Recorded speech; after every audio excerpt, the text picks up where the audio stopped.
తిరుమల శ్రీవారి వార్షిక తెప్పోత్సవాలలో భాగంగా రెండో రోజు సోమవారం రుక్మిణి సమేతంగా శ్రీకృష్ణ స్వామి వారు తెప్పలపై భక్తులకు అభయమిచ్చారు. ముందుగా స్వామి అమ్మవారి ఉత్సవ మూర్తులను శ్రీవారి ఆలయ 4 మాడ వీధుల్లో వైభవంగా ఊరేగించి శ్రీవారి పుష్కరి వద్దకు తీసుకొచ్చారు.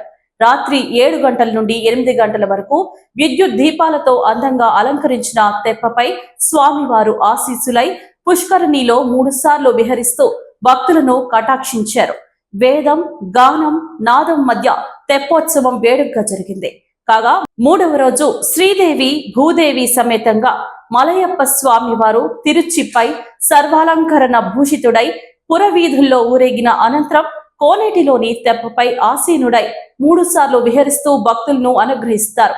ఈ కార్యక్రమంలో తిరుమల పెద్దజిఆర్ స్వామి, చిన్నజిఆర్ స్వామి, టిటిడి బోర్డు సభ్యులు శ్రీమతి పనబాక లక్ష్మి, విజిఓ రామ్ కుమార్, ఇతర అధికారులు పాల్గొన్నారు.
ఫస్ట్ రికార్డు కొట్టి మళ్ళీ పెట్టాలి.